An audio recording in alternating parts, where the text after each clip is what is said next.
Yes, guys. Good evening, everybody. Thank you for joining us again. We're going to be talking Liverpool Man United. It's the biggest game in English football. We're going to be chatting about it today. We're going to be asking, why I'm a little bit concerned going into this game. And, K-Mac's going to tell me, shut up, Jamie, we're going to smash them. So that's why I got K-Mac. I got K-Mac here, obviously, as well. I'm sure K-Mac's going to have some stats on this game. I'll be shocked if he doesn't. So, we got all that to talk through as well. But yeah, big up to everyone. Hope everyone in the chat is doing really well. Don't forget to go and smash the likes, subscribe to both channels. You know what to do, guys, by now. Don't forget to share the video as well. But K-Mac, how you doing, mate? I'm all right. Did a bit of Christmas shopping. Back for chatting. Let's do it. Let's do it. Yeah, man. Look, I've got my Christmas. Pick up the chat. Yeah, big up the chat. Big up my Christmas cardigan. I'm not, it's cool. Guys, so Liverpool have got an excellent 10 days coming up, 3 home games. Man United Sunday, I think West Ham midweek in the League Cup quarter-final. It's a big game, and Klopp was talking about it today in his press conference, actually highlighting that game as well, which I'm glad about because, win that, you got a semi-final, and with Newcastle and Chelsea playing each other in the quarters, you got a massive opportunity to win that trophy. And then, obviously, the game just before Christmas at home to Arsenal, and then Burnley on Boxing Day. So, K-Mac, how excited for this next 10 days, 2 weeks, are you? Or you're pessimistic? I mean, I'm excited to watch the football. Absolutely. Yeah. I'll be really bloody nervous because it's Liverpool, and we have a habit of conceding goals at the moment. So, yeah, I mean, the fact we haven't got McAllister for the next game is a bit of a worry, if I'm honest. Endo had a bit of a shocker yesterday, to be fair, and he didn't really play the game before that either because he got targeted. We've got a really good chance, but Klopp has to pick the right players for this, and the right teams. Really has to. Yeah, I mean, that takes us sort of into what happened last night. So I thought Klopp rotated really well last night. Be up Ryan in chat, be up Kingsman. Hope you're all doing well. Alexander, Psychedelic, keep it level. Hope you're all doing good. I thought Klopp rotated really well last night. In a dead rubber game, we've seen sometimes Klopp's made the odd mistake here and there where, people like Jota and Salah playing dead rubbers sometimes, and we fear the worst. But I thought we put out I think it was our youngest ever team we put out in a European game. 22 years old. Yeah, average age. I mean, and I love that. I think Klopp's learning his lessons a bit on rotation as well now, so I appreciate that. What did you think of the game last night? Because it was hard to get into because we're watching basically what was a middle of the season, pre-season for Liverpool, really, in that game because it don't matter. The result didn't matter. I think Klopp wanted them to play. He was saying he wanted them to play some nice football and show what they're about. And it was a chance for some of the youngsters to catch Jürgen's eye. But as you and me were chatting about before we went live, it was the youngsters who outperformed some of the older pros yesterday, wasn't it? It was. I mean, the interesting thing about it was Union had a chance of qualifying, because that group was so tight. So they had a lot to play for. We had nothing to play for. So it was always going to be a difficult one. I think the fact that he rotated and he gave Konate 45 minutes, he gave Gomez 45 minutes. He took players off when they were supposed to be taken off. He kind of had a plan.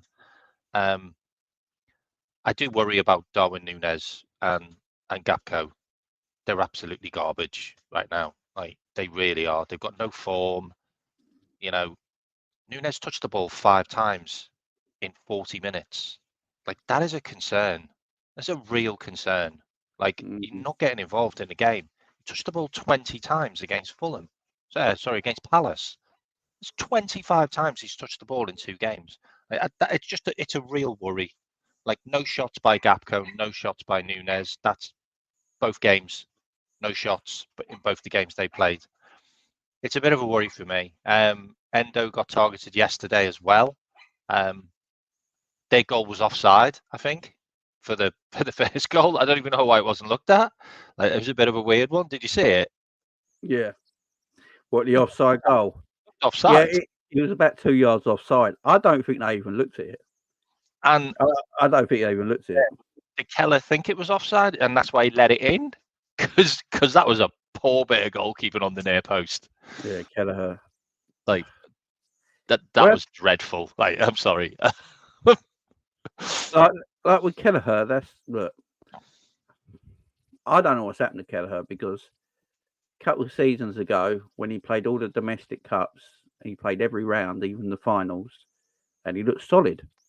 Yeah, that's why we're always saying as Liverpool fans, we got a good number 2 in Kelleher. Everyone thought it.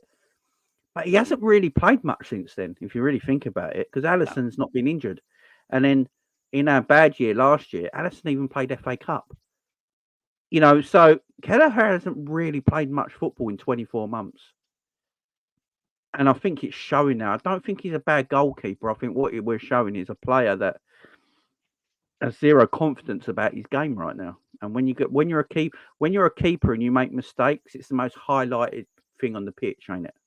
Like a midfielder can make a mistake, but then they can hide amongst other players in the middle, can't they? And a goalkeeper, when they make a mistake, that's it. It's for the world to see. And his confidence must be at quite a low at the moment, because even his footwork. I always used to look at Kelleher, and his footwork used to be good. He used to move side to side really well in the goal, and he used to come out really fast as well. He doesn't really come out no more for one-on-ones. He stays quite still, and even it just seems like, I don't think he's a bad goalkeeper. I think the longer he stays at Liverpool, I think he is going to become a bad goalkeeper, because he's just not going to play football. If that makes sense. Yeah, it does. It does. He hasn't got a career at Liverpool for me. He was never going to push Alisson to any extent for me. Like, Alisson's the best goalie in the world by about 20%, which is just unreal. Like, I still haven't done those numbers, which I will do those numbers eventually on him, because I just need to know how many points he stopped. He saved us since he's joined, since Klopp, which I think would just be incredible to see that number. Do you want to carry on talking about the football yesterday? I've got some numbers on the football yesterday, but it's not really great viewing, if I'm honest. Like the game. It was a great goal by Kwanzaa, by the way. Yeah, that's a central defender. Tonkin one in, from the edge of the box. Let's talk about Kwanzaa for a minute, because I thought he was the highlight of the night. At both ends of the pitch, I thought he defended really well, and he out-defended Joey Gomez. He looked like the senior defender at times, and then in the box he looked really good. It was an excellent finish. Didn't he get the other goal as well? It got disallowed against Toulouse. Yeah, so yeah, he did. He's a threat in the box. He's a big lad. And then his interview after, some people have said he's too cocky. Some people have said he's too cocky, but he literally said, Joel's a great player basically, but he's out injured now, and condolences. I hope he gets better, but I want his spot.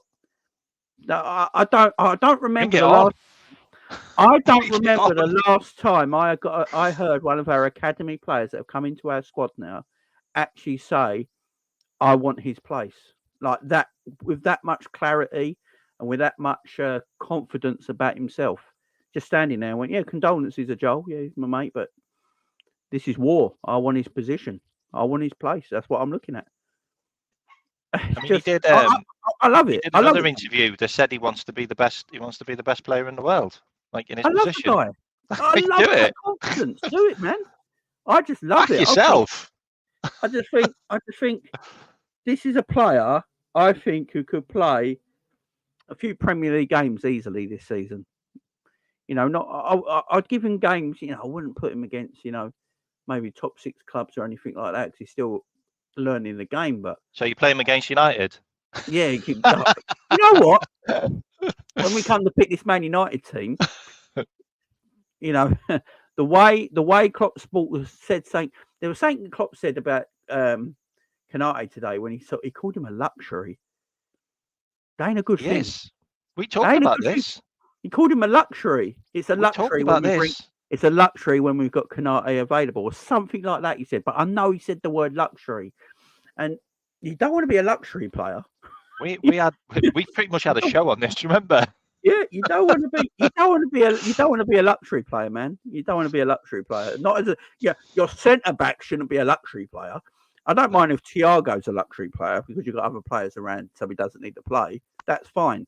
But your centre back, it's just the way Klopp said it. He said the word luxury, and I just don't get it. I don't. Yeah, maybe he's getting a bit fed up with Konate's injuries. Maybe Klopp's getting a bit fed up with it, and Kwanzaa's there. He's waiting. Yeah. He was absolutely sensational. Someone just wrote in the chat as well. Big up. I think it's Daryl. Big up Daryl. He's broke his duct already, and Gomez is still waiting. Yeah, I feel for Gomez. Gomez will score at the end of the season. I'm telling you. I think he'll get a goal.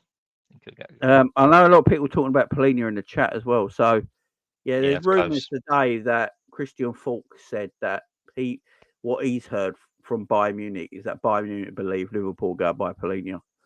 So, I don't know, man. I don't know. I've actually. We are in talks now. Like we are actually in talks. It'd be a change around in philosophy if we are going for Polina. I'll tell you what, though, mate. The last couple of games off Endo, I don't mind. Yeah, he's taken Endo off twice now. Stepping in there. He's taken Endo off twice now at half time. And McAllister injury as well. It's all a little bit. Look, I love Endo, and I do the old Endo time thing and all that. And I think people think I take it seriously. It's just a laugh. I just like trying to protect the player. Because I think he's probably a nice guy, and he's come to a new club at at 30 and all that. But it's just it don't look good for him right now, does it? It don't look good for him at all. And Klopp might just change his mind on the whole thing. Maybe he's thinking let's just get a destroyer in there now. Maybe he's thinking. I think Klopp. I've been thinking of it the last couple of days, and the more I think about it now, where he's taking Endo off in the last two games at half time because he ain't doing the job he wants him to do. But he bought Endo in the first place, not for his defensive qualities. He bought him for his offensive qualities in midfield. As the player gets the ball, moves it forward. Endo does all that fine. He does all that fine, but his defensive qualities are not strong enough to stop teams. Yeah, to stop teams breaking on us. So what he does on the ball, Klopp probably likes, but it's what he's doing defensively, and it's too much of a liability probably now. And Klopp's probably thinking of it, right? Let's just change our philosophies, maybe. Get a Polina who does the defensive bit as good as any other DM in the league. Offensively, you're not going to get quick passes out from Polina. That's not his game. He's not going to get the ball move quick. He's just going to break it up. But maybe Klopp wants to play Szoboszlai and Gravenberch together. And if that's the case, you need... Well, we mentioned it plenty of times. If you have Polina in a DM, you can play them two together. Szoboszlai and Gravenberch, because Polina can handle that defensive side of it. But if you play McAllister in the six and play them two together, it don't work. Yeah. Maybe that's how Klopp's thinking now. Maybe that's how he's feeling. Or he's trying to get McAllister and Szoboszlai on the pitch together and a DM behind. The more I think about it, I thought the more we're in talks, maybe Klopp's just changed. What do you reckon, man? You reckon he's just changed his mind on all this stuff now? I mean, look, we were looking at Lavia, didn't get Lavia. The board felt he was too expensive. It's a fair point. Like, I don't think he's worth that much money myself. He's only played like 28 games or something in his career, like competitive games, and you want 50 million for him. I think that's a bit rich. Let him go to Chelsea and rot. And then obviously the Caicedo deal was a little bit.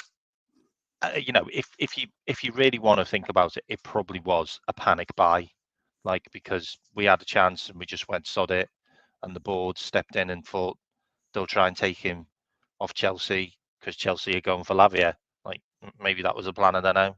But Polina must have been close on that list. Like he must have been behind the Caicedo, like, and then obviously he was going to Bayern Munich, like until, I mean, he was at Bayern Munich. Didn't he have a shirt on? Yeah, basically it was all done. It was Didn't all he do done. like his photo shoot and everything, but they just didn't get it done in time? Like, Yeah, or something happened. I don't know what happened there, but he pulled out real quick. yeah, he found out Liverpool wanted him a year later. it was. I think. See, I don't think the transfer fee is a problem. A lot of people keep saying like, 60 million in January is too much for Liverpool. I don't think it is. I've been saying this for a while now. And I think a lot of people are coming to the realization as well that if Klopp actually does want someone, they usually go and get him.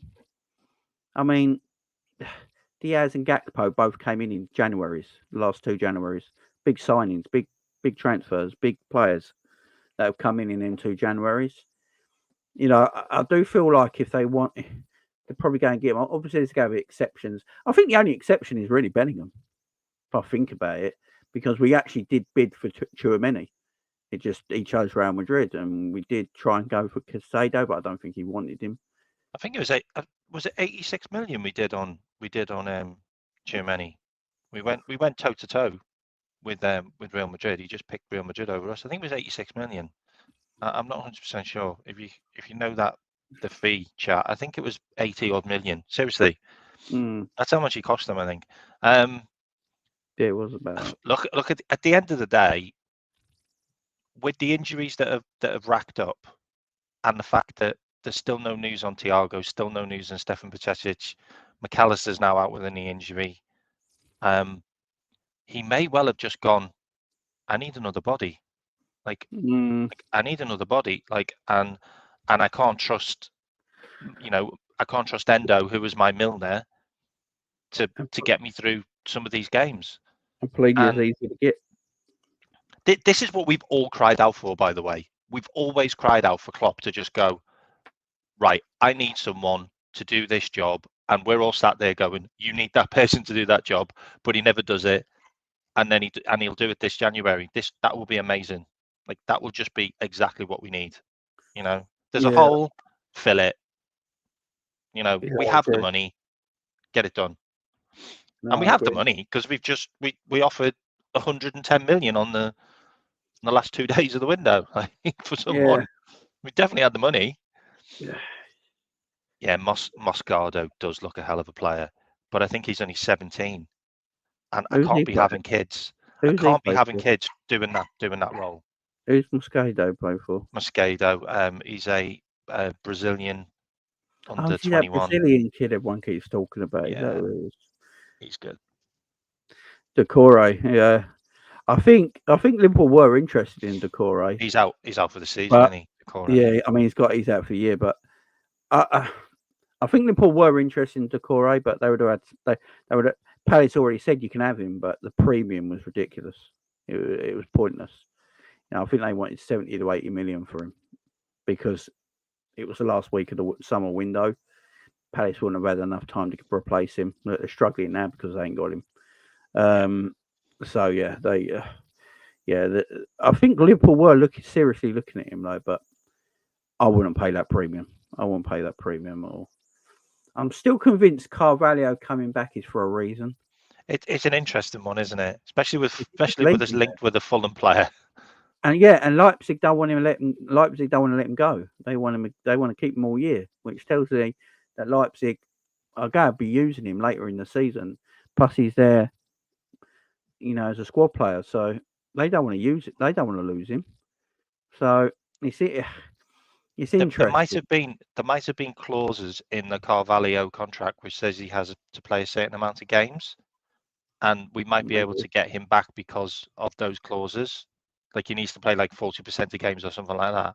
That's the rumor I've heard. Maybe. So that's what we're trying to work on, like trying to get him back through those reasons. Yeah, it's through contract. Because he's only played 7 games, and a couple of them were Champions League. Yeah, and most of them are subs as well, aren't they? Yeah, I think he's started a lot. And he played at the Polka Cup or whatever it's called. Yeah. So there's news going around saying Thiago believes he still play a big role at Liverpool and hopes to convince Jürgen Klopp that he's worthy of a new contract. So yeah, that's news coming out of Thiago's camp apparently. So Thiago apparently doesn't actually want to leave. He doesn't want to go anywhere. His family's settled. Of course And he he doesn't. wants He's on 200 grand a week doing he jack wants shit. he wants a new deal. So he wants a new deal. So let's say Thiago's back No in way. training. Thiago's back in training. So That won't happen. That will not happen, mate. Well, let's put it this Not way. a chance. If Thiago comes back in January, which he should, because he's back in light training now, and I think Klopp said should be more in full training before, by the end of this month, which is a couple of weeks away. So he'll be back for the new year. Say Thiago comes back, yeah, and this hip surgery he's had now has completely fixed everything. It's like Reece James keep picking up hamstrings because he refuses the surgery, and he keeps picking up hamstrings now. It was the same with sort of similar to Thiago with his hip. So say Thiago comes back and he's that missing piece in the midfield jigsaw that we needed, and he's doing bits and he's staying fit. I think the club will give him a new deal if he can prove that. That's my only worry if he should get. I'm just a bit. I said Thiago, like you and me said Thiago should leave in the summer, and everyone came for us and probably proved right. We have been proven right.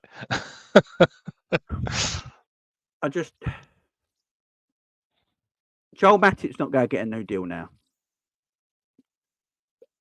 My thing is that if Joel Matip's not going to get a new deal now, and I think Liverpool go look after him, and they're going to pay for all his medical costs after his contract's run out. I think that's what Klopp meant. I think they're extending his contract till his injuries. Yeah, and I think that's what Klopp meant by healed. The club will look after him. Is that he will probably still be injured after his contract's run out. So or needs rehab anyway. So they're probably going to look after him like that. I think that's what Klopp meant by it. So he's probably not going to get a new deal. So if he's not going to get a new deal, I wouldn't be surprised if they decide if Thiago can prove his worth, instead of giving Matip a new deal, we're going to give Thiago the new deal. That wouldn't shock me, but I don't want it to happen because we got to move on, man. We're in a rebuilding phase now. But yeah, I think Klopp. I mean, I've heard Klopp talk about Thiago this week. He loves the guy. He wants him. If Thiago is fit, Thiago will always play. If Thiago's fit, he will play under Jürgen Klopp will play him. It's just, where do you play him? This is the problem. Thiago hasn't really featured since we started this new system, has he? Since Trent became inverted. Thiago's not played since Trent's been inverted. And Trent's played 28 games now, playing this inverted role. Yeah, he's not played next to him. So maybe. And I talked about that. I talked about that last year with you. I was like, Thiago and Trent in the double pivot would be. My word. And that's what I'm saying. Do you think that's what?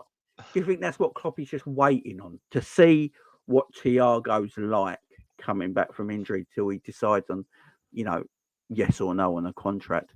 Because he say Thiago's sitting there in a deep position with Trent inverting, and then allowing McAllister and Szoboszlai to go and do their thing a bit further up the pitch. That's something special, isn't it? That's a bit naughty, ain't it?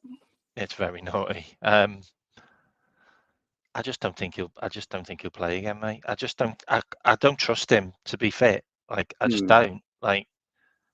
We don't even know what his injury is, by the way. It's not listed anywhere. It's not on Transfermarkt. It just says fitness issues. So what does that mean then? Does that mean he's not been keeping himself fit after the hip operation? I don't know. It wasn't supposed to be like a major operation either. It sounds like he's had a whole knee. I think he's had a hip replacement. If he's had a hip replacement, then it's a massive setback. He's got like a titanium hip now, or whatever they do to replace it. I don't know what they do. But if he's got a brand new hip now, that would make sense why he's been out so long, because as a professional athlete, he's got to get their muscles working around the new hip. and that's going to take, especially for a footballer, because all your power and movement comes from your hip. So he'd have to get them. That would make sense from the length of time he's been out for, because the muscles and everything, getting used to that new hip, building that hip up again, to strengthen that hip. When you have a hip replacement, your muscle definition in your hip decreases. You get muscle wastage around your hip because they take the whole hip bone out and replace it. So you get muscle wastage around that area, and you lose muscle, and that side of your body can look a bit skinny compared to the other side. So if that's the case, that would explain why he's been out for so long. But if it's just anything else, I don't understand, because it's February to April. He was injured. He played 30 minutes against West Ham, then got injured, and we haven't seen him since. So it's almost a year, man. Yeah. I'm hoping he's all right. I want the best of Thiago. If he can come back and show that he can do it, and he can stay injury free, and he can play in this inverted system with Trent. Man, Trent and Thiago sitting deep, just passing everyone to death. It is sauce, isn't it? But, I do get it though. I mean, I do get it. It's just, I just think we need to move on. Like, I just think we need to move on. Like, I don't think we've been the best Liverpool with him in the team. I just don't think he's done it. Like, I don't think he's been consistent enough. I don't think he's created enough. For me, the best he probably played was when he was running his ass back the other way to tackle players. Like, that's probably the best games I've seen him, which is sad, really, because that's not his game. No. But then if you're going to play him next to Trent, then that is going to be more of his game. He's going to have to do more of the defensive work, and he's made of a bag of quavers. Like, what I mean? His body's not. His talent is there, but his body isn't, so to speak. I'm trying to find the referee, by the way, for the weekend. I can't. It's Mark Oliver, isn't it? Oh, it's Michael Oliver. I think so. He's a decent ref, actually. He's the best ref in the country. Yeah, but he's a decent. Still ref. not great. None of them are good, but he's the best out of a bad bunch. Yeah, he is definitely. Big up, Mark. Say hello to Frank for me, man. I know Frank. Big up, Frank. Frank got a link sent to me for tonight, and I totally forgot to reply and say I couldn't make it. But let Frank know, man, if you're watching. Big up. I can understand though Klopp's thing on. I can understand Klopp unsure on the Thiago thing because he hasn't seen him play yet in this new role, in this new inverted thing, because he could less if he runs less and you just use him as a controller and you get Trent inverting from right back, you can still play McAllister and Szoboszlai. You know what I mean? So you could have a box midfield of Trent when he inverts, Thiago, McAllister, and Szoboszlai. That is just tech. That is the most technical midfield we've probably ever had under Jürgen Klopp. That's just technical. And do you think he's got that up in his office with the magnets on the board? He's got that formation, and he's like, I think I'll give Thiago a new contract just because he's looking at the magnets on the board. Yeah, not actually seen it happen. I think he's desperately wanting to see it work first. I think he's desperate to get. I think he's really desperate to get him on the pitch and just see what he does. I think he wants to see how well Thiago can play with Trent inverting, because it may even release Trent to go a little further forward and let Thiago sit back a little bit more. There's massive opportunities in that area. If we get Polinia, he's gone. Thiago's gone. Yeah, if we get Polinia, then it's Thiago leaving because then Stefan will be your number two. There's a lot of rumours about us trying to shift him out to a couple of clubs. Last season there was a lot of rumours. Like, he was linked with 2 clubs in Spain, and he was linked with a couple of clubs in Saudi Arabia, but he turned them down. I think George wanted to get him out, didn't he? Yeah. I think George wanted to get him out. But yeah, I can understand Klopp, like, as a manager. If you're a manager and you've got that sort of quality of footballer there that you haven't had the opportunity to try yet in this new system you're playing, you'd want to see what it does before you think of anything, wouldn't you? If you're Jürgen Klopp, you'd want to see it firsthand before you come to any final conclusion. But yeah, it's difficult. It's a difficult one. But yeah, look, more than likely it won't work. And yeah, I was letting go. It would have been great. It would have been great to see. Right? Yeah. But his body packed in. And then with Stefan, he should be back soon as well, which would be great. He's had a lot of growth pains with his injuries, hasn't he? His injuries. I think he's got injuries and growth pains that have caused the injuries. You know, where he's growing, he's sort of a late bloomer, like Stevie was. He had that bad back, didn't he? Where he was growing and he couldn't get rid of that back injury because of it. Same as Kate Gordon. Yeah. And I also think Ramsey's probably got the same issues, if I'm honest. Calvin Ramsey. Yeah, I think when we got him, he had growing issues. It's like, yeah, and if you see them all now, they all look massive. You've seen the size of Calvin Ramsey. I think he's grown another 2 foot. They all look massive. I saw a picture of Stefan as well. He looks about 6'2", 6'3". They all look huge all of a sudden. So I'll tell you what though, mate. Calvin Ramsey is going to be some player. Yeah, he really is. You know, I think I really, I can't wait to see him. I can't wait to see him at Liverpool. Like, I think he's going to be some player. I'm not convinced by Conor Bradley. I'm not convinced by Conor Bradley. Yeah, the club love him though, don't they? He could have been sent off last night. Yeah, he was doing some proper idiot stuff. Like, and I'm like, dude, you played some games. Like, yeah. Why are you doing idiot stuff? Could have been sent off last night.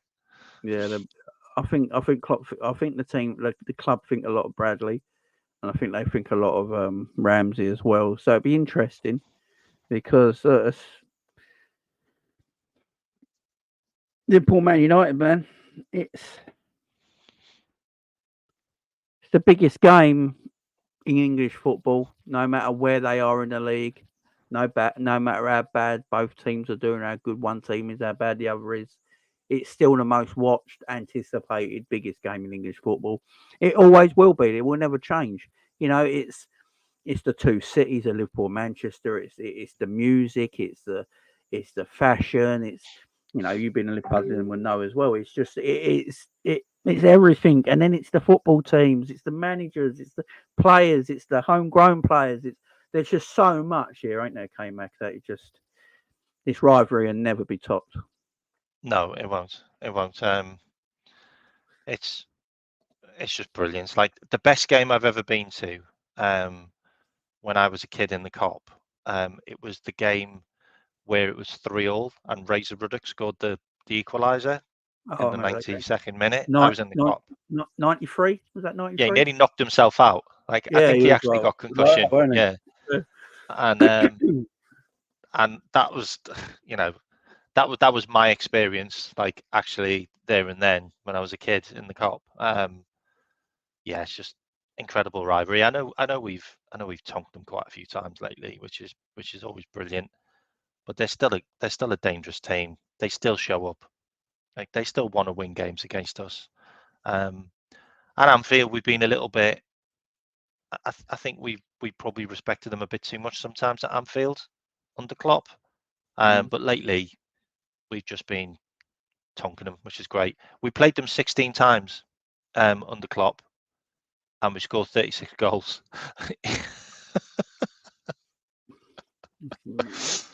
They scored 18. It's January 94. That's right. I was in the what was I in 1994? I would have been 13. How old are you, K-Mac? I'm 46. So you're 4 years older than me, aren't you? Yeah. So you would have been 16. I was 16, 17. Yeah, 16. Yeah, I must have been 13 or something like that. Mad. That was a year before I joined the army, so I was 17. Jeez. Joined the army when I was 18. I remember that game though. We went 3-0 down in like 20 minutes, didn't we? Yeah, Dennis Irwin scored like 2 free kicks. Yeah, Dennis Irwin was a quality footballer to his credit. Oh, he's what was he, left back or right back? Was he left back? He could play both, couldn't he? He's right. Yeah, he was. I still class him as like probably the best left back, right back in the Premier League era. He was amazing. He was ambidextrous, wasn't he? He could use both feet, both hands. Hated him. He was amazing. Superb fullback. They signed him from like Oldham. They signed him from like Oldham. Seriously. I would swear they got skulls from as well, wasn't it? From their Oldham academy. But yeah, he's no, that game. I always remember that game. Nigel Clough getting 2 goals, and then and then Ruddock in like a Bionaby cross. Bionaby was a quality fullback as well. Oh yeah. Excellent left peg on him. And Ruddock almost knocking himself out. I remember that. Freya's great game. That was one of the best Premier League games ever. Then it was voted like the best Premier League game ever. It was a tremendous game of football. Until we probably played a few games against Arsenal and the club. Oh, you're the same age as Aaron as well. Big up, Josh. You're the same age as Aaron. 12 years I did in the military, Josh. Sorry. There you go. 12 years. But this game, look, I'm a bit not concerned. Look, if you look at 2 teams at the moment, if you get both team sheets up, put them next to each other, we should wipe the floor with Man United. Even when Man United don't have injuries. I know they've got 12 injuries at the moment, but even if they were a fully fit team, I still think we should wipe the floor with them. You look at the form, we should wipe the floor with them. But the difference this year is that last year when we beat them 7-0, United were the better team in form in the league than we were. We were struggling 1-7-0. There is everyone thinks Man United are going to get spanked. Even Man United fans are all destined themselves for a beat. I like that as well. From their archest rivals. They hate this. Even they're like, we're going to get beat. It's just how many, So United have got no pressure. There's no pressure. Ten Hag probably thinks they're going to lose. The players probably think. So they're going to play with freedom in a little bit of a way. They're going to play with a little bit of freedom. They came away to Anfield. Like, even when Liverpool were terrible back in the 90s and early 2000s, United never really smashed Liverpool at Anfield. It's always hard for them to beat us at Anfield. It was just Paul Scholes. Yeah, they've never really they'd beat us, but they wouldn't tonk us or anything like that. It'd be like a last-minute winner or something ridiculous like that. Fergie time. So it's still a struggle to beat us at Anfield, but there's something about it, man. They've got no pressure on them.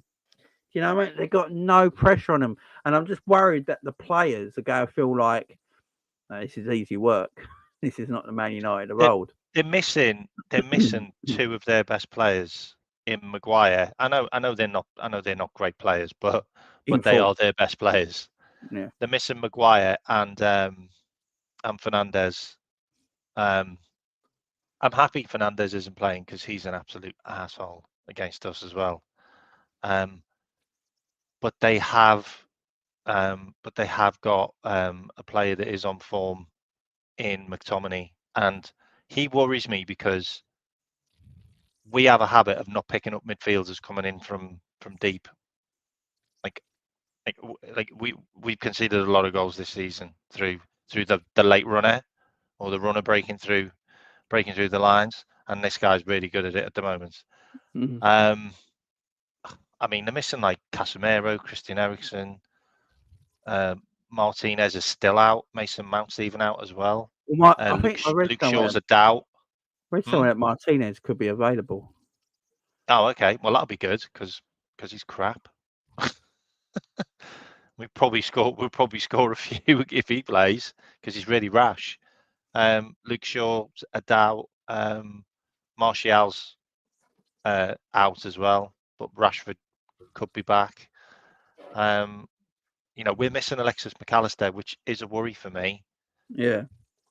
But we still have got some decent players. It's just he played Elliott and he played Jones in the last game, and they were all right. Like Jones was okay, Elliott was a bit hit and miss, but and Quansah had a really good game as well. So we've got players that he can bring in. It just depends what we do. Like I really hope we don't try this like just passing it around shite, like which we just don't seem to be really getting anything out of it or attack. I just think we should go really direct and straight at them. Yeah. Well, Like if I more read diagonals from Verge and stuff, like get Trent on the ball and try some Hollywood stuff. You know what I mean? Really push at them. Because we haven't been great attacking wise recently. No. And this guy's right. This is Man United's predicted 11 that will play Liverpool on Sunday. So a Nana in goal, then a back four, then a back four, a back four of Dalot, Evans, Varane, and Shaw. Then a midfield of McTominay, then Manu, Amrabat, and then a forward line of Rashford, Højlund, and Garnacho.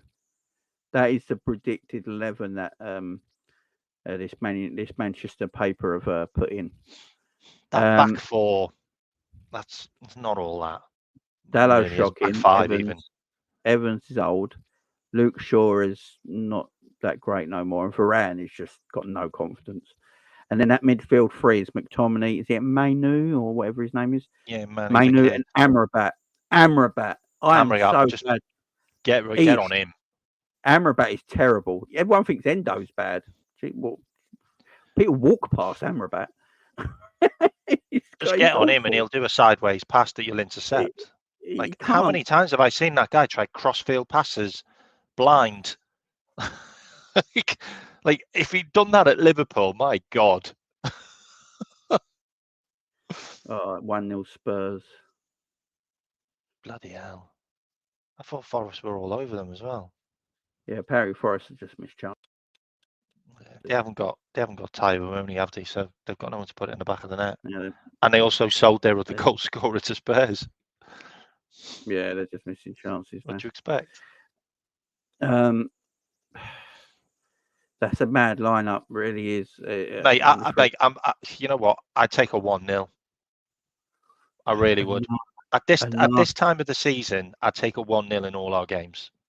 I'm fine with it. Like, just get them one. That's it. Get a result. I love it. They got the suspended players of Fernandes and Sancho, but Fernandes is suspended because of yellow cards, and Sancho's suspended because the manager don't like him. Yeah. So they both decided not to play. Well, I don't get why changing Sancho to say turning around and say sorry, boss. I need to play. I don't get it. I don't get what they do. It's mad, don't it? He's still getting his wages. Yeah, of course he is. That's why I don't care. He's still getting paid like 300 grand a week. Yeah, he gets 280 for not doing any work. He gets between 280 and 300 grand. And he doesn't turn off for work. Wow. Okay. That's what he gets paid. How does that work? Mad. Like, when you say you don't want to work, how can you still be paid a wage? Okay. It's Man United, isn't it? It is Man United. It is just, yes. Johnny Evans, what year is this? I know, man. Look, and people keep saying our owners are terrible. Johnny Evans is like 38, isn't he? He's older now, I think. 50. So like a 36-year-old and a 38-year-old centre-backs against us. They'll be the oldest defensive combination in the league. Wow. Yeah, don't play Nunes. Don't play Nunes then. Their midfield has no legs, man. Their midfield has no legs. No legs. And then Rashford, who can't score, Højlund, who can't score, and Garnacho does score. So the way United play at the moment, the way Ten Hag is trying to get them to play is playing out from the back. United love playing out from the back. And I really do hope they play out the back all game, because they get annihilated if they do that. Yeah. Our press, if they play out from the back and try and get balls into Amrabat, playing out from the back, nah. I just think we'll annihilate them. what Liverpool got to be careful of, in my opinion, is that I think Liverpool go have all the possession. I think Liverpool go have a lot of the ball because whatever midfield three we play, I go have more legs and be better on the ball than any of their midfield three they can put out. Their wingers are useless in a defensive game. You know, if they play Rashford, he doesn't track back. Anthony tracks back but doesn't tackle. He just stays out wide. He doesn't tuck in and become another midfielder and help out defensively. So their wingers are useless. And Liverpool go have a lot of possession. My only worry is that if he goes with Rashford and Højlund and Garnacho, because they're all, especially the Garnacho and Rashford, because they're quick, what he might do is just play like five at the back, sit back, and leave the two wide boys on the halfway line and try and look for just direct balls over the top. Because that Liverpool's weakness is direct balls over the top because we play really high. So Liverpool have all the ball, create chances, and he's just going to sit back and have them fast wingers on the halfway line, just trying to ping balls over the top. And that's my only worry, K-Mac. I think that's the only way they can win this game, in my opinion. So if we sit here now and think, okay, so what is the worst way Man United can play against us? From the back, please. That's what Ten Hag will do. If he plays out from the back, we're going to annihilate him because that's what will happen. Like you'll sit here and go, okay, we really shouldn't play like that. Ten Hag will play like that. Yeah, like he will. He'll play the team, which is probably the worst team to play against us, and he'll play the worst tactics that he could play against us. Definitely, because he just does that. I don't know why. He just has a freaking meltdown against Liverpool, and just plays into our hands. See, Ten Hag. What we don't want is we don't want Klopp to play into his hands. So we don't want this Manu kid getting any. We don't want him winning anything in midfield.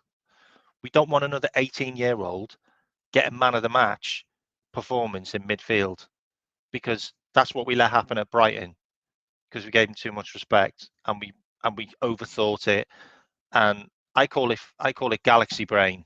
He galaxy brained it. Like, he decided to just play all different weird stuff against Brighton, and we ended up drawing because of it.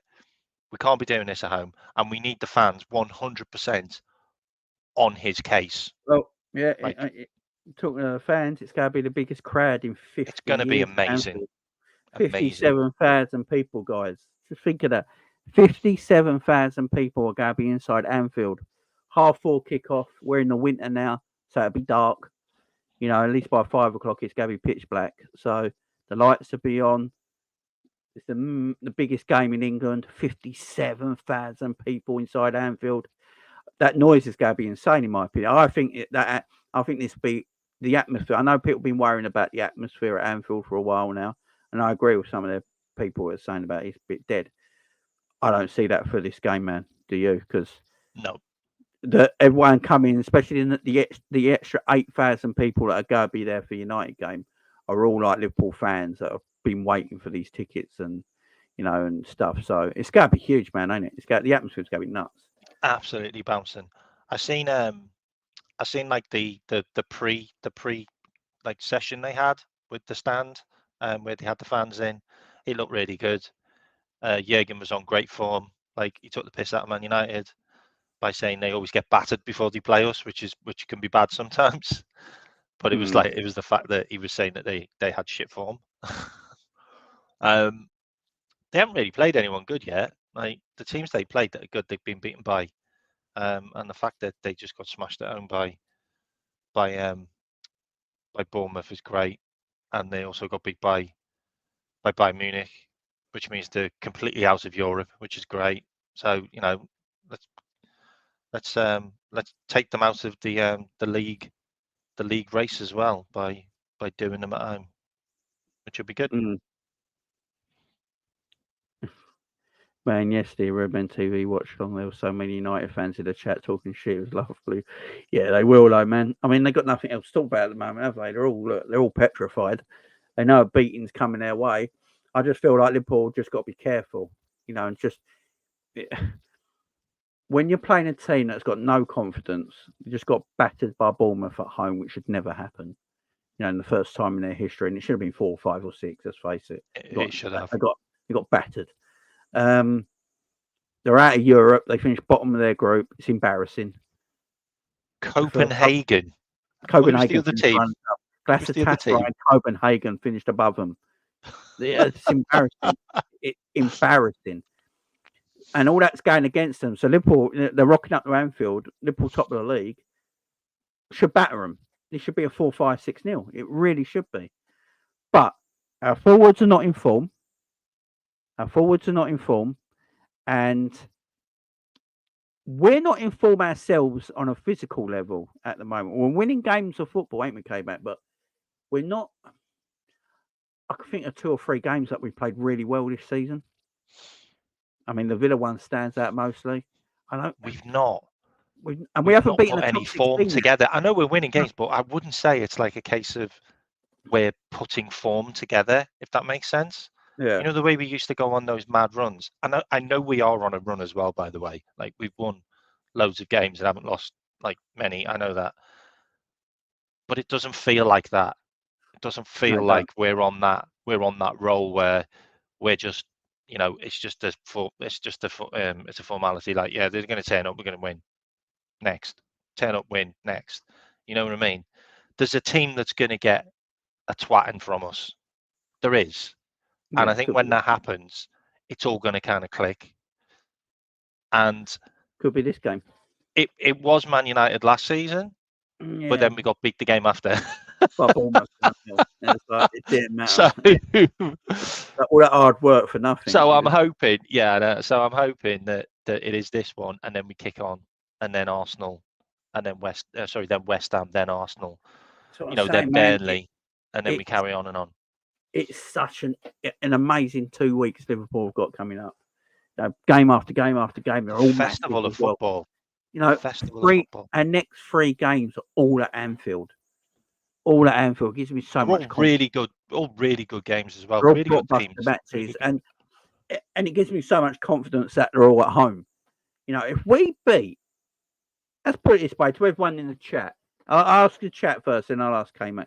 Everyone in the chat right now, let me know this. If Liverpool beat Man United and Arsenal in our next 2 games, give me a percentage of how confident you are that Liverpool can go on and win the Premier League this season.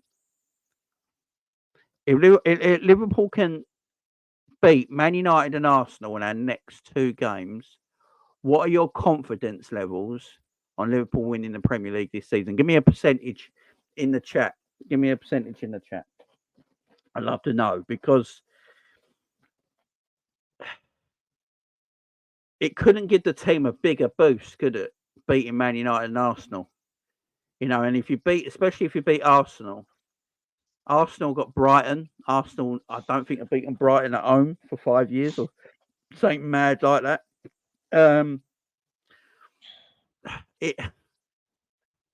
Man City are going to be playing in the World Club Championships, so we're going to have a game in hand on them, but I'd rather points than games in hand.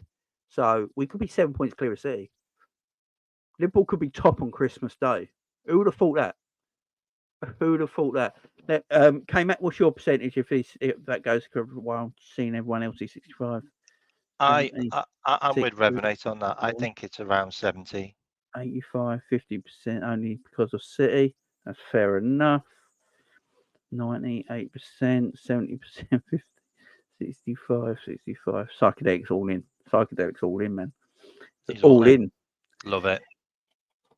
All right, there you go. If we get Polinia and we beat both of them,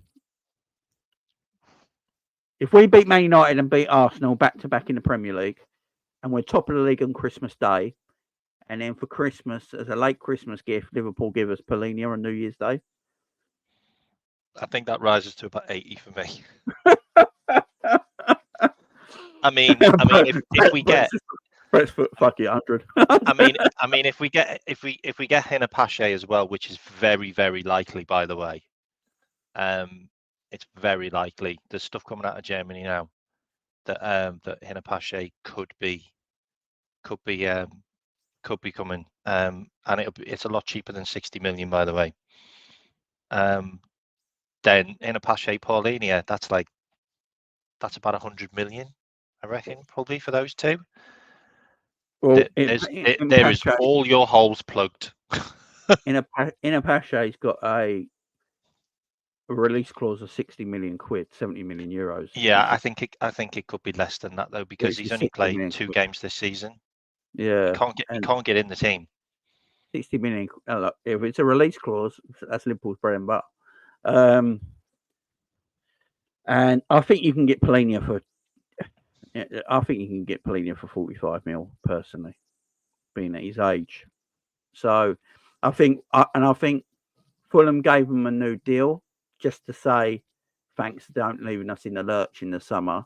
Coming back is a little pay rise, and the acknowledgement that he's got to leave. If he wants to leave in January, he can leave, but they can get a bit of payment for him. So, I think that's why he got that new deal. But Osimhen signed a new deal as well, by the way, with 140 million euro release clause. Yeah, 115 million quid, ain't it? It's apparently Arsenal want him. They ain't getting him in January. You ain't getting that. No way no one's doing that in January.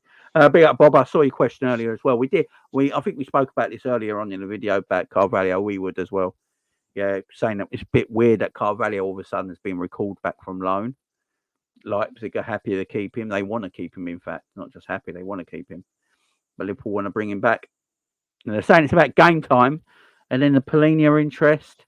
And then you're hearing other things today that I think that someone in Daily Mirror put out that there's a lot of interest for Carvalho for the rest of the season. So, yeah, it's going to be crazy, man.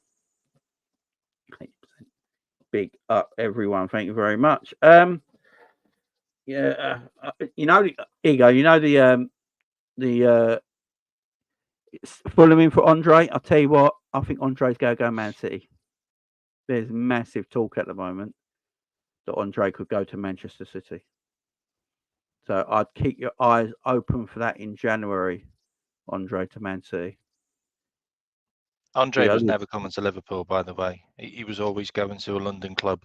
But if Man City want him, Man City will get him. Right? Yeah, they pay the wages as well. How many Brazilians and Argentinians do bloody Man City want? Like, all of them. Stacking them up. We've got especially the young ones. Yeah, definitely. Right, guys, what we're going to do now, we're going to pick the team. Oh. We're going to pick the team.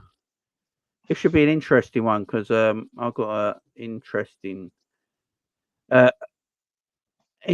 take on this. I ain't going to lie. Right, hang on, let me just change this to the 3-3-3. Right, what I'm going to start with first, K-Mac, is the DM position. I'm going to start with the DM position first for our game here. And before I do that, hang on, let me just, so they can see our faces. Let's take that away. There you go. That's if you want to see our face. The DM position. Right, hear me out. Everyone hear me out on this, yeah? I don't think Endo plays. Right? I don't think Endo plays. I agree. I got a feeling. I don't know what it is. I got a feeling in my water that Trent might play DM in this game. I think you're right. I just don't know what it is. It's just a feeling I think Trent might play in his DM position. I think he's going to try it out against Man United. Can you imagine? He doesn't want to play Trent in midfield, but he thinks, fuck it, let's just do it against Man United. That's the ultimate insult. The ultimate insult. I'll tell you what, mate, I'd rather he's there than on the right against Rashford. Yeah, I mean, if Rashford's playing, I'd probably rather Joe Gomez play at right back. Exactly. Klopp might be thinking, let's beat this team up early. Let's get on the front foot. Let's get on the front foot and beat this team up early. And Trent never featured at all. I think Trent, Alisson, Virgil and Salah were the only ones who didn't travel. Yeah, didn't travel. It tells you everything. That tells you everything. They're the four that didn't travel. I just feel like Trent you're getting this team and you get on them early. You're getting on early. It's at Anfield. Trent's going to be more protected. Yeah, man. I don't know about you. Came out. Let me know what you think. No. I mean, the last two games that Trent's played, we finished with Trent as the DM. That's why I'm going thinking. We have. We finished with Trent as our DM. He's played over a half in those two games, as the DM. It makes perfect sense. It's only going to be a matter of time. And the fact that we haven't got McAllister now, maybe until the new year, it just makes perfect sense. And you know what? If this works, then we won't need to play McAllister there again. He can just go to the left. McAllister can just come in and play on the left of Trent. And then they can switch to the double pivot if they need to, when they want. The fact that Endo got pulled off again. He got hooked again. And I don't think he got hooked to be rested either. I think he just got hooked. No, he got hooked. He got hooked, man. And we were dreadful. Yeah, we were dreadful in the middle of the park. The fact Trent didn't travel. Josh, I don't know if he was taken off because of that or he was taken off because he was dreadful. That's my only... I mean, I've got a quote from Klopp, which is, "We wanted to share the intensity," said the boss. "Do I want to play Joe Gomez for 90 or Ibou for 90? If we had the chance to do that, I decided 45-45. These changes were planned before the game, independent of the result." But it doesn't say anything about Endo. No, it says Konate, Gomez, and Quansah. Yeah, it doesn't say Endo. He's talking about them three, ain't he? I don't know, man. I just don't know if... I reckon it's playing on in his mind. I don't know if Klopp's thinking, you know what, it's just... Trent's come on and been the impact clutch player in our last couple of games from midfield. Trent's coming on. Trent's coming on, substitutions are happening in games now where he pushes Trent into midfield. Trent don't invert when these subs come on. He goes into midfield. And you see the difference in him. Comes alive in midfield. He's playing more in mid.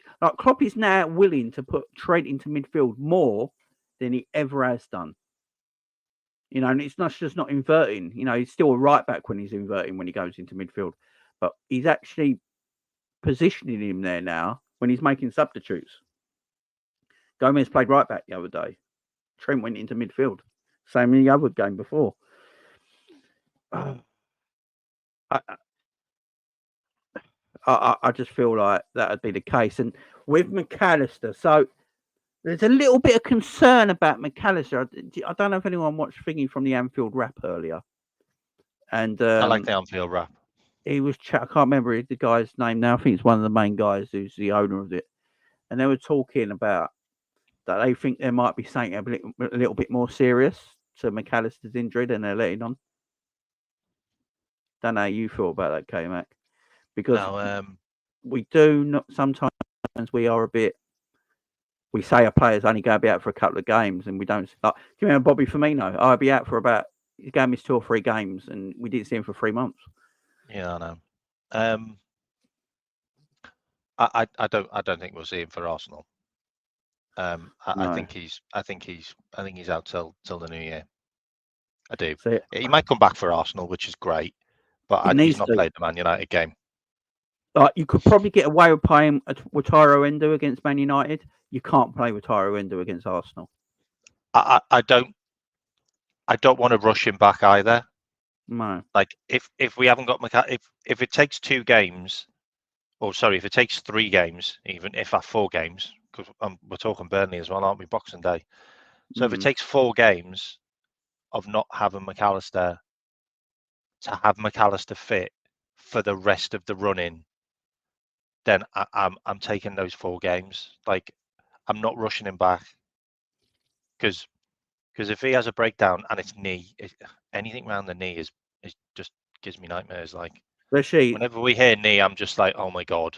Or any damage with it, even a cut to your knee will swell. because you have a lot of inflammation around your knee because you've got your main artery just above your knee and your thigh there as well. There's a lot of blood that gets pumped around that area. So you get a lot of swelling in that area, So, and if you get swelling in your knee, you can't play till that swelling's gone down and stays down. The thing that annoys me the most is this isn't the first time that we've had a player injured on the pitch and we've played them and then they came off injured.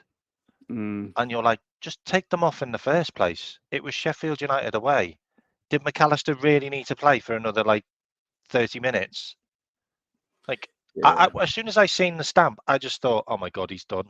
And then he was bandaged up and playing, and I'm like, what? How is this even happening? And then obviously he fell over twice, didn't he? Because he got tackled again. He got another bad tackle on him after that. And and look where we are now. We're missing him for 2 games. We might have been missing him anyway because of the injury in the first place, but you just don't need to play him, so just take him off. But we carried on, and then he ended up having to come off. But yeah, I don't think he'll play those next 2 games. If McAllister's fit, obviously, this would be simple. You just play Trent and right back. You don't have to worry about that. You just invert from there. McAllister will play DM. But because McAllister's not available, and Wataru Endo, the last couple of games, he has not impressed. And unfortunately for him, he has been dragged off at half time in both games. He's only played a half in each game. Yeah, he's been dragged off in both games. Now, if Wataru Endo was going to play this game, being our only fit DM at the moment, I don't know if he would have played. Should he, would he have played this game as well if he's our only fit DM at this moment in time? You play him on Thursday. What if Endo got an injury? Then what do you do? So what you mean in the game? The game on Thursday? Yeah. So yeah, I know. It didn't really make a lot of sense. That. So was Endo going to play this game anyway? That's what didn't make a lot of sense. It was the fact that he played Endo and Jones, and I'm like, you're playing two of your main midfielders there. You didn't need to play those players. You could have just literally. I wanted to see the dinner lady. Yeah. He still played a few first team players, which I was a little bit like, why are you playing them? Curtis Jones did not hold himself in any glory whatsoever. He needs to play quicker. He needs to play in a big game. He needs a big game at home, and if he gets played tomorrow with him and Trent and Dominic Szoboszlai midfield, I think that's exactly what we need. That's a good midfield. Curtis just does his job. He's a 7 out of 10 in all his games. He just is. We just have to see him as that. He's like a player that just keeps the ball, tracks back, wins it back, doesn't lose the ball. He slows the play down when it's needed. He does what it says on the tin. I can't be seeing those two together, mate. Tomorrow, on Sunday. Gravenberch does nothing, mate. He needs time. My only thing, see, I've been wondering. He must know that doesn't work now. Yeah, see Curtis. I don't want to see Curtis Jones playing. Oh, I do. So, just because how lethargic he looks, but I say maybe he's a big game. But if you play Curtis Jones, I don't think you want to play Trent in the DM role, which means Endo will play. Why not? I just don't think Klopp will think like that. Like you and me. Okay. But I think that works. Yeah. Yeah. But this is Jürgen. No, I think that works because Curtis can drift left. Yeah. He can push out the wide area. Guess what? We've got left-sided players that don't do any bloody any running or any taking on or anything on the left-hand side. So Curtis would do that. Yeah. It's this DM position that's It's this position. You probably do think these two will play. It's this. He'll end up playing Gapco, won't he? That's what I was just about to say. That's what I was just about to That say. is even worse. I think he might. I was just about to say that he might do this. You know, he might do this. It might be something like that. It might be something. And then you like got Diaz, Nunes, Salah. I was just about to. This is what, because Gakpo has played a few games in midfield already this season. Yeah, he's already played a few games. When if a player's missing, Gakpo's the one who's been coming in.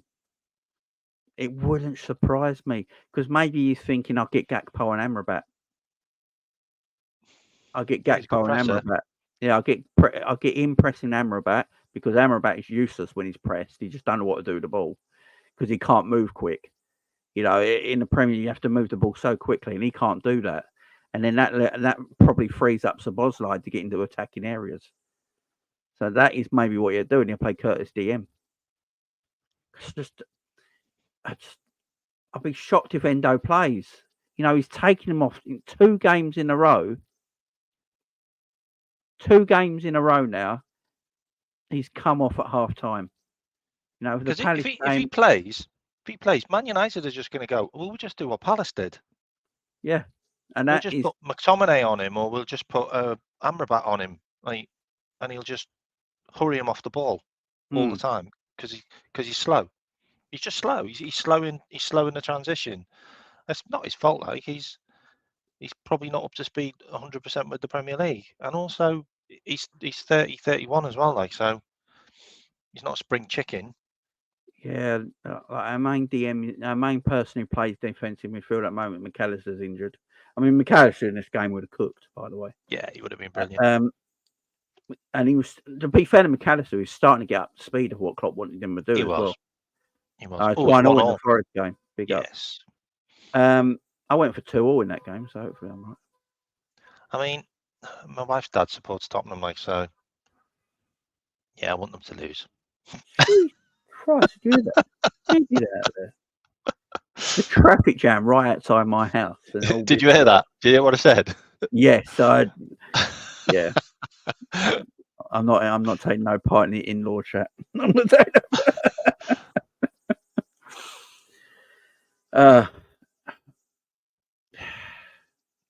big up Ultra, how you doing, man? He keeps on saying that they deserve to beat us. So yeah, if they lose, that'll be good. Yeah. With McAllister out, who plays DM at the moment, injured. Our other DM is injured. Keeps on getting hooked. Our 2 DMs are injured, and Endo has got taken off in both games at half time. And I don't think any of them, for now I look at it, I did think the Palace game, it was a tactical thing. Looking at it now, I think both of them were not. I think he just took them off because both teams were. If you look when Endo plays, every team targets Endo. That's where they target. They put all their energy. Palace did it. Every time we had the ball, their players just swarmed Endo. They stood off everyone else and just swarmed Endo. If Endo plays, Ten Hag is just going to tell his midfielders, no matter how crap they are, he's just going to tell them, swarm Endo. Just swarm him. Sit on him. Like McTominay, just sit on him. You'll nick the ball off him, and then you'll be out there back. You'll be out there back three. Counter attack. So maybe Klopp thinking stuff that. Let's just play Curtis Jones there. Is better on the ball. I'll tell you what, though, Salah needs a bloody good game. Oh no, it's still 1-0 Spurs. Was it offside? I'll take it. Yeah. Right, forwards. I think this is quite easy. You know what? I've never been to a match with VAR in play yet. By the way. Oh, I wouldn't want to. Be frustrating. No, I've never been. Like, I kind of refuse to do it because, like, what's the point? Like, you celebrate a goal, and then you stop. Yeah. and then you re-celebrate it, or you don't because it gets taken off. Like, yeah, it's not for me. Yeah, Ultra, that's what we were thinking. That we had Trent there at DM just a minute ago. But then we both just shouted out Gapco at the same time.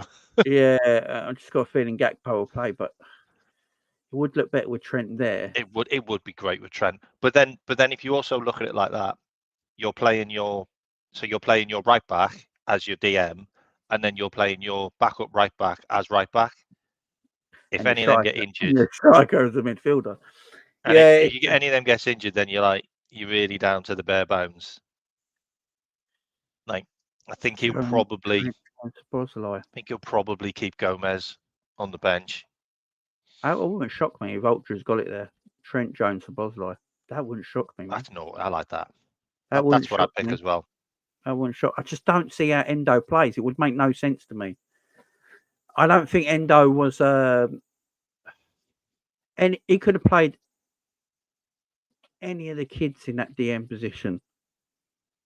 Endo didn't need to play 45 minutes in that game. That's just a chance not worth taking when you've not got McAllister fit at the moment.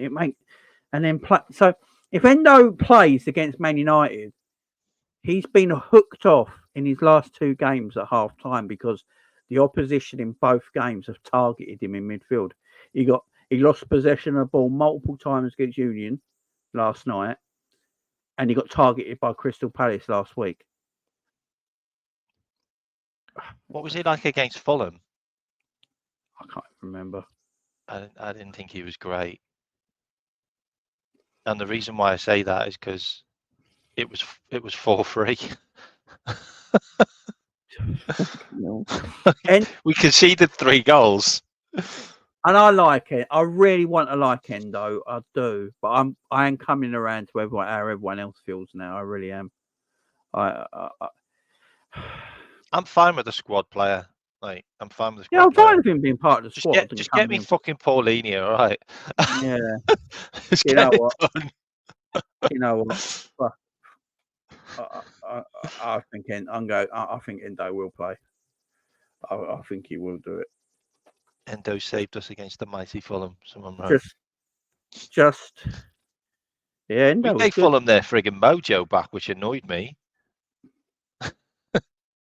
Well, actually, no, it didn't, because they can take points off the other big teams now. I think Endo will play this game. Oh yeah, he did. Endo came on and scored. Endo. Forgot about that. Sorry. Endo was fantastic against Fulham. He was fantastic when he came on.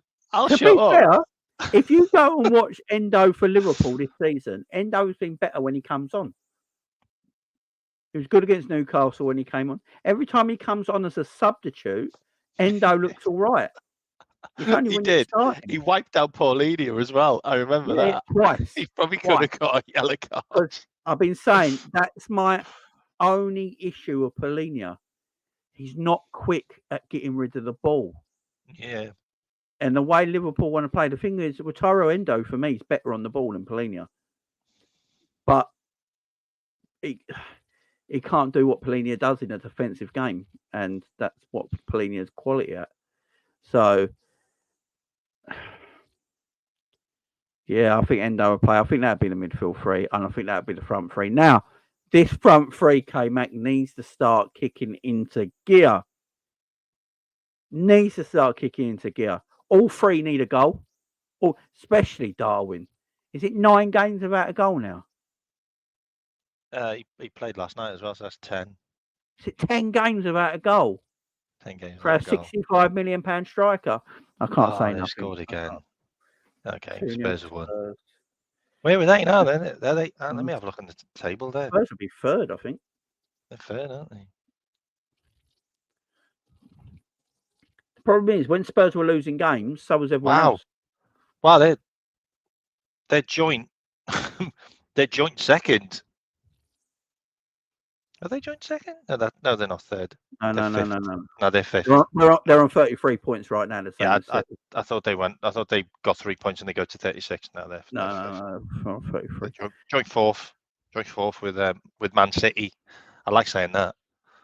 But the problem, the reason there's no real points difference is because when Tottenham were losing games, City were dropping points and Liverpool were dropping points. Yeah, and Arsenal were dropping points. So Tottenham got quite lucky, actually. I think they had 1 point in 4 games. Didn't they have like some really crazy record where they're the only team to win 5 games in a row and then lose 5 games in a row? Like really crazy stat that was. I think we nearly did that as well, to be honest.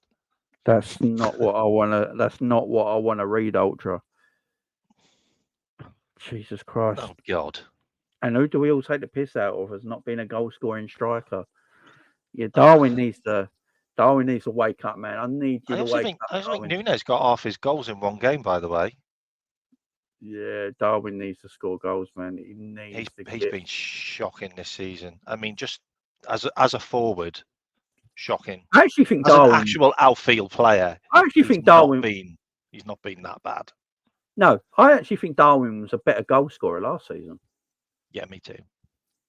But he's like a better player this season. It's weird. It's like you know what's happened. You know what's happened for me. Sorry, I've got to say this though. When he came, you know the way you get like a manager bounce when you get a manager into a team. When we got Núñez and Diaz, they both had the bounce. Like both of them had the bounce, and they had all of their skill, their flair, and all of their form came in with them, and they were scoring goals for fun and doing amazing stuff. And we just thought, oh my God, these two are a breath of fresh air. Then we hit that shit form in the middle of the season, and they just went downhill. And this season, all of the stuff that Núñez wasn't doing because he wasn't capable of doing it, all the play, all of the pressing, all of the, being involved in the team, all of that stuff, he's doing all of that, but he's not doing any of the original stuff which he's good at, which is scoring great goals and dominating games and bossing players and stuff like that. And it's the same with Diaz. Like, they've got the functional side of things right, which is learning how to play in a Klopp team, but they've lost all of their sexy stuff. You know, the stuff which makes you go, oh my God, what a player he is! Like 35-yarder in the top bin, like dribbling past players. You know what I mean? Yeah, I agree with you. I agree. The thing with I'm just going to give Diaz a bit of benefit of that because that injury to his knee was sick. Yeah. It took Virgil 12 months to get back. No, I agree. I agree. The injury. I'm going to give Diaz that benefit of the doubt a little bit because Núñez didn't have an injury. But Darwin, I need Darwin to bang against United. Darwin, just shoot at Onana all day. Or you'll score eventually. If you have shots against Onana, you score. Have shots at Onana. Yeah, just hit them at Onana. They'll go in. just shoot at him. You're bound to score. Don't try and put it in the corner. Don't try and put it in the corner. You've not done that all season, so don't try and put it in the corner. Just hit Onana and it will go in. Yeah. He'll try and hit it in the corner only a little post now, like against United. He'll hit the post like 3 times because he'll try and put it past him in the corner. Just hit it at Onana, it will go in. Yeah, this is a good point. Make Núñez a pure 9, none of this dropping in deep. I agree, but that's not what Klopp wants from his striker. I tell you what, that 9 is a heavy shirt to carry. Yeah, I don't know. For him. He was doing better with Origi's number last year. I think you're right, Ultra, but I agree with you. Just use Darwin. If you're going to have Darwin as your striker, just let him be a striker. Just if he doesn't touch the ball, it don't matter as long as he's getting in the areas to score. But that's not how Klopp wants his forwards to play. That's why Origi never played, because Origi couldn't build up play, link up play, drop deep, pick things up.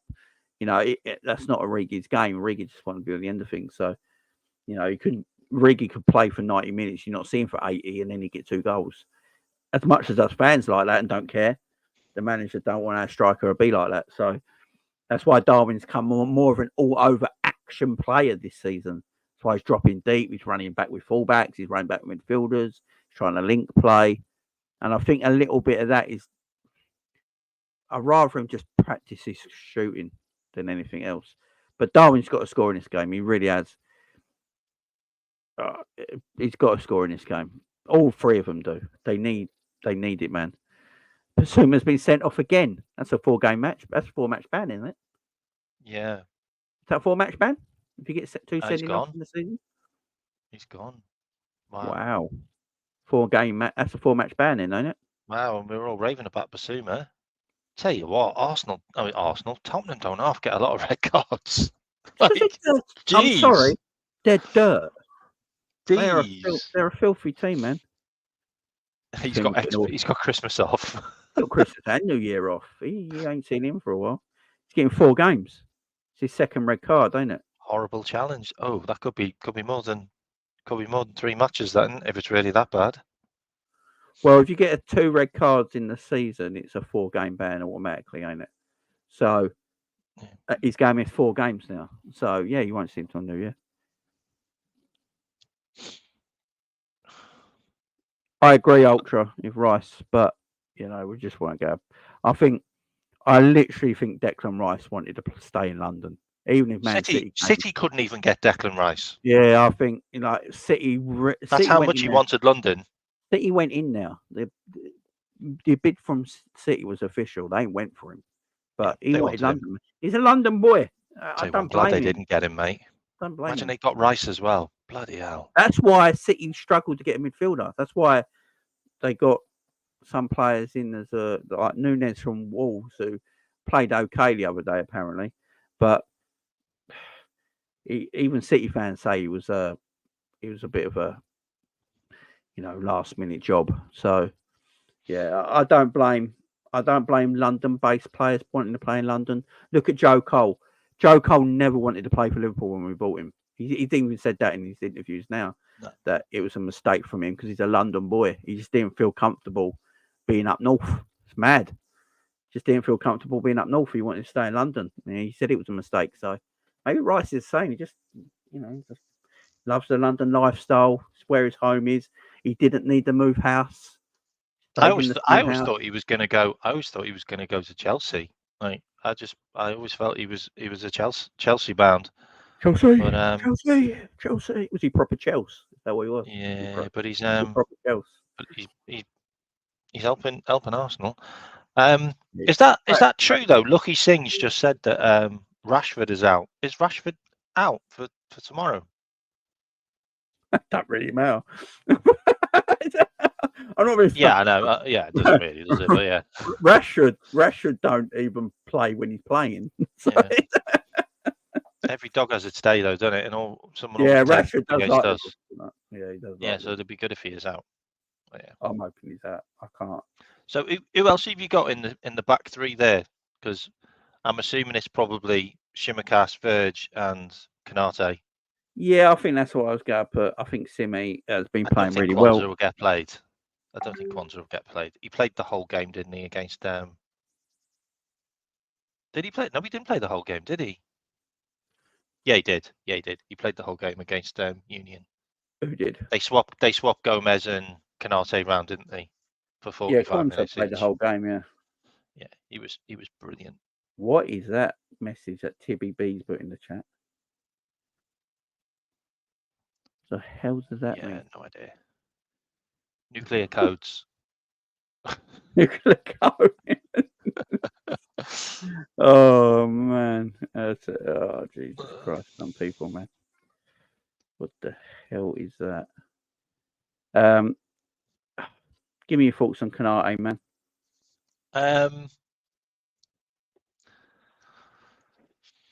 I just think he's got a chance now. Like he's got a chance to cement this place. It's between him and Kwanzaa, because I still don't think Joey's in the running. Like I still think Klopp thinks of Joey as a right back as well, which he's not thinking of Kwanzaa, and he's not thinking of Konate. It's just centre back for those two. He's got a really good chance to cement this place in the team, and if he's getting a new contract coming up soon, then it makes perfect sense for him to knuckle down and just stop being the bozo. Like just pick your battles. Listen to Verge. Like, do what he tells you. Like, it's not rocket science, and stop trying to do like two jobs at once. Just be a bit more intelligent. But and keep on winning those headers. My God, like I don't think he's lost a header in like the last 3 games. like he is a monster. Like if we can keep him fit and we can keep some clean sheets as well, that always helps. Like then it'd be great. But but those 2 goals that they scored yesterday were down his side, which is quite frustrating. Like I know one of them was offside and the other one was a bit of crap goalkeeping, to be fair, but mind you, the first one was crap goalkeeping as well. But just let's see how he gets on. Like I want our players to do well. Like I do want Kwanzaa to get more games, but I don't want to chuck Kwanzaa in there straight away. I think it's a bit too soon. Yeah. I don't want to put that guy under pressure too much. He's only 20. Is he 20? 21? 20, 21. He's still a kid. Yeah. Like Gomez would be the only one I was thinking if that would be if Gomez came on.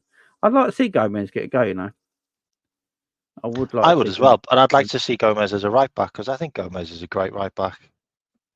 Like I don't mind him as centre back. Like he was fantastic. Like him and Verge have got an incredible record.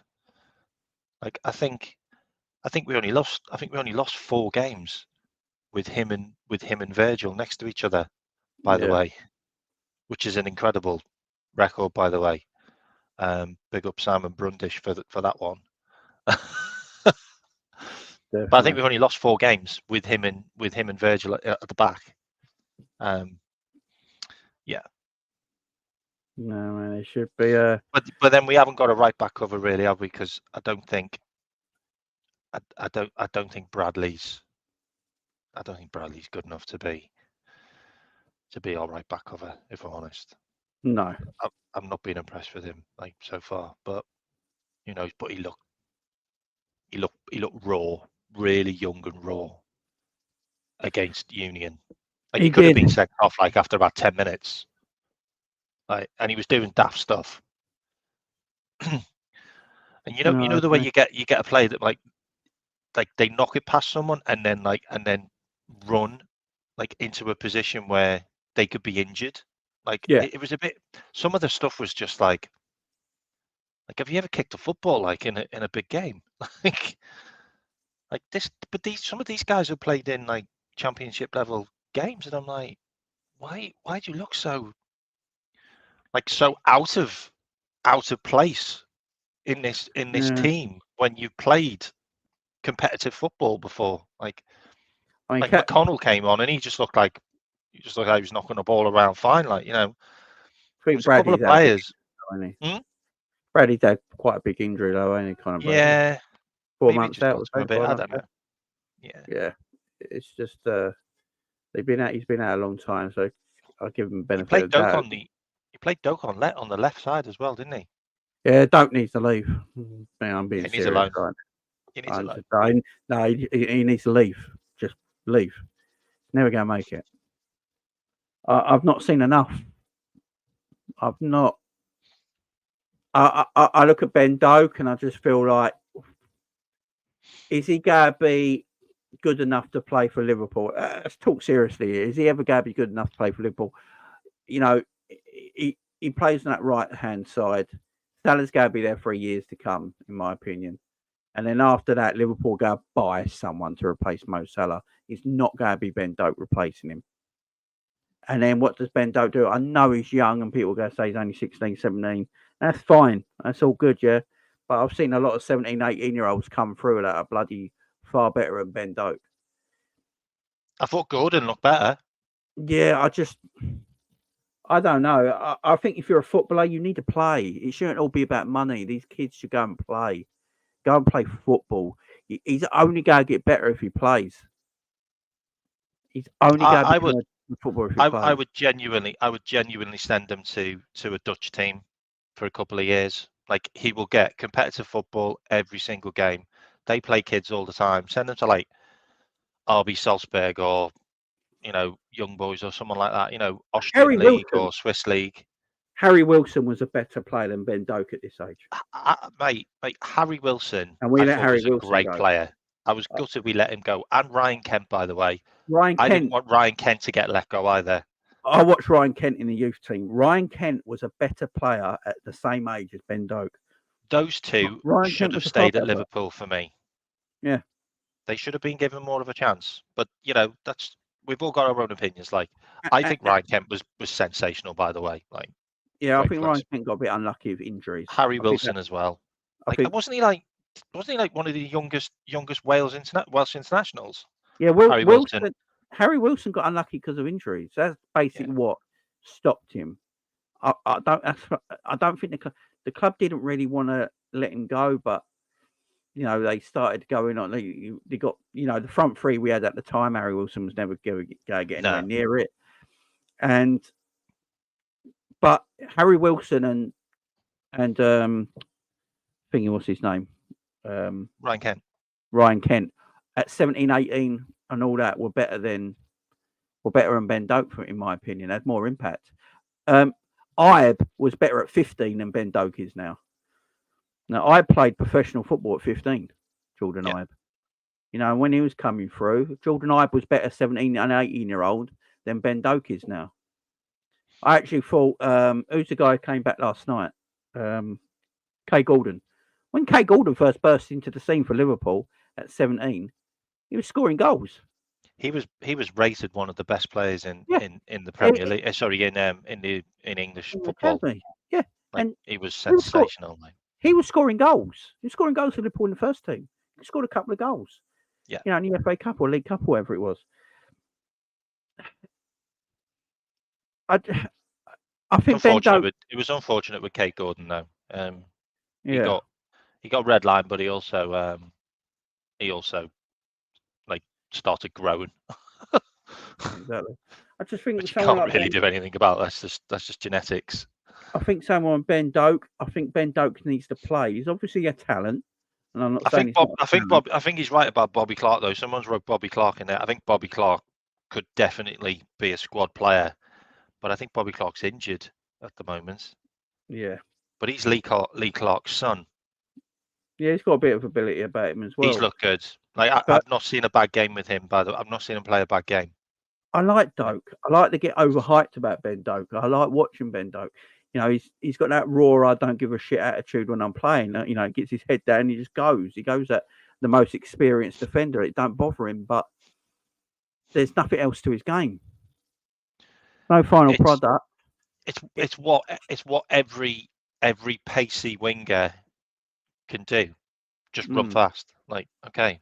Like straight line running. I think he needs a bit of I think he needs a bit more game time, bit more men's football, and also to be put into maybe a league or a team where they're using more. This is what more I'm tactics, saying, more possession play, like Dutch football and Austrian and that kind of stuff. Maybe he's only just signed a professional contract, so he's like 17 years of age. So he's nowhere near ready to break into Liverpool's squad in first team right now. So, and he needs to play football, and he can't play on the left. He can only play right wing for me. And Mo Salah's going to play there every week. And then when Mo Salah leaves, Liverpool go buy a Mo Salah replacement. They're not going to just give Ben Doak the job. It ain't going to happen. So then how long does Ben Doak wait? Are Liverpool okay at giving waiting on Ben Doak for 3, 4, 5 years? But then he needs to play football, which means you'll have to loan him out. You'll have to have a 2-year loan. I'd give Ben Doak a 2-year loan somewhere. That's what I would do. I'd go to him, look, we believe in you.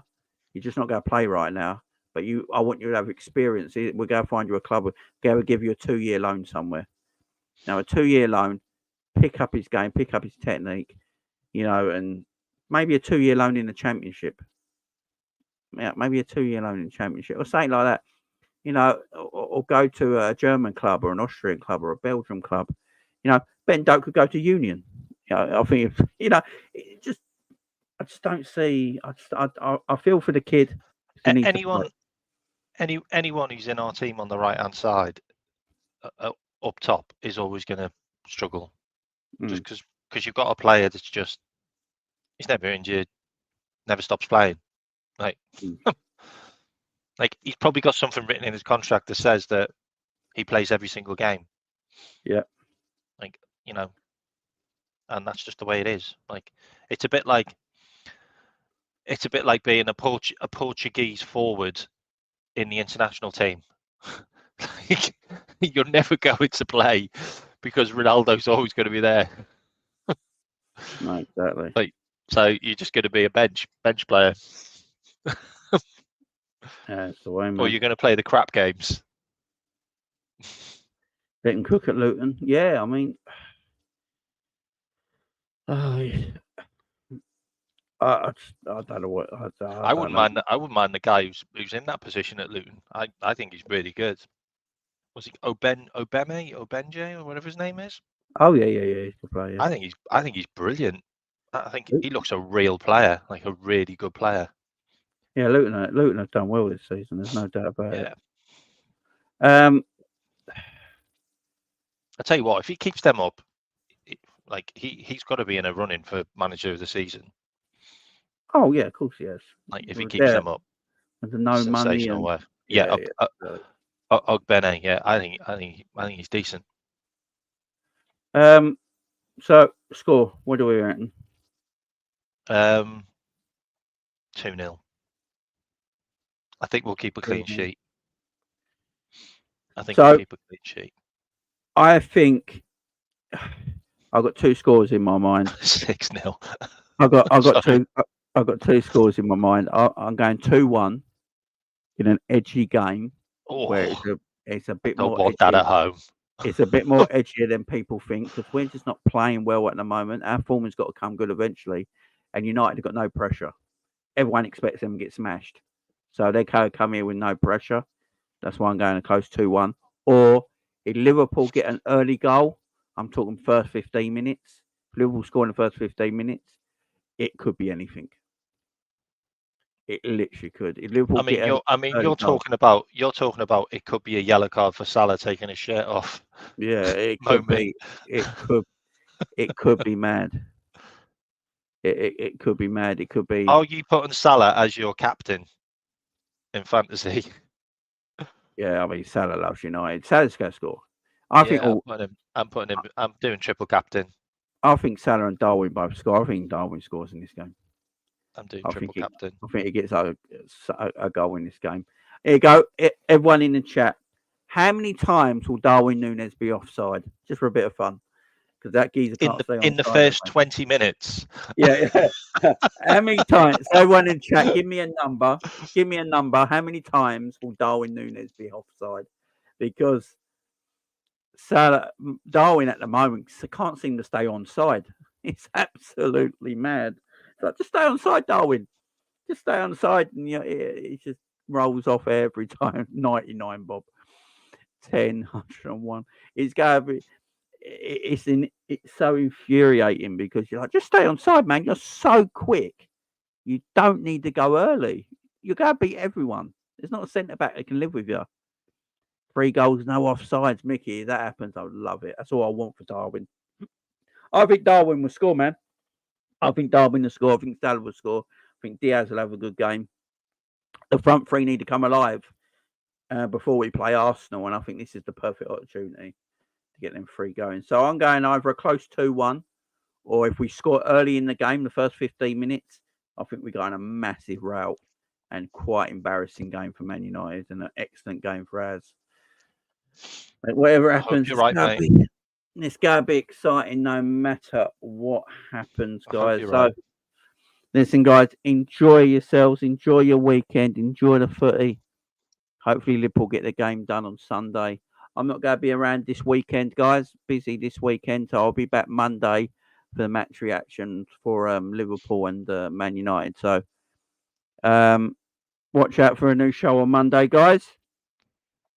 And enjoy the weekend no matter what happens. Up the Reds. Up the Reds. Big up. See you soon. soon. Enjoy your week.